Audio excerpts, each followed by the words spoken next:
Did you know that the Panama Canal originally belonged to the United States? The Panama Canal, often celebrated as one of the great feats of engineering and a pivotal conduit for global maritime trade, has a complex history with geopolitics, colonialism, and the aspirations of a burgeoning superpower.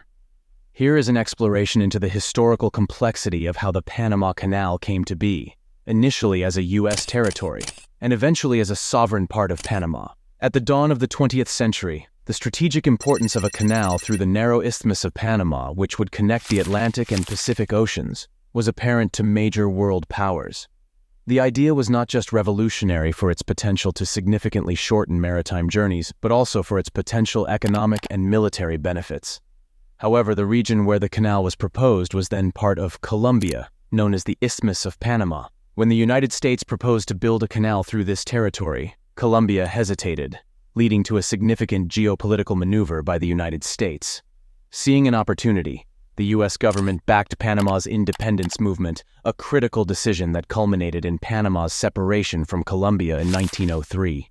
Shortly after Panama declared its independence, United States and the new Panamanian administration signed the Hay-Bunau-Varilla Treaty. This treaty granted the United States control over a 10-mile-wide strip of land, later known as the Panama Canal Zone.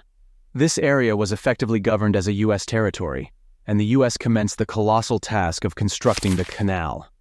In 1914, the Panama Canal was completed, revolutionizing maritime trade by providing a much shorter passage between the Pacific and Atlantic Oceans. United States control over the canal and the surrounding zone continued throughout much of the 20th century, a point of contention and nationalistic pride for Panama. It wasn't until the landmark Torrijos-Carter treaties of 1977 that a framework was set for the eventual turnover of the canal to Panamanian control. These treaties, negotiated between Panama's General Omar Torrijos and U.S. President Jimmy Carter, stipulated that the Panama Canal and the surrounding canal zone would be gradually handed over to Panama. The complete transfer was accomplished on December 31, 1999, marking a significant moment in Panamanian sovereignty and U.S.-Latin American relations. The treaties also enshrined the canal's permanent neutrality, ensuring that it would serve as an international waterway open to ships from all countries. In addition, while Panama does not maintain a standing military force, the treaties included provisions that allow United States military intervention should the neutrality or security of the canal be threatened.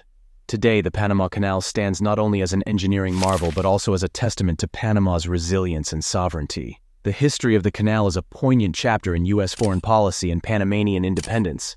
It serves as a significant example of how geopolitical interests and national aspirations can intertwine, leading to outcomes that reshape borders, economies, and global trade routes.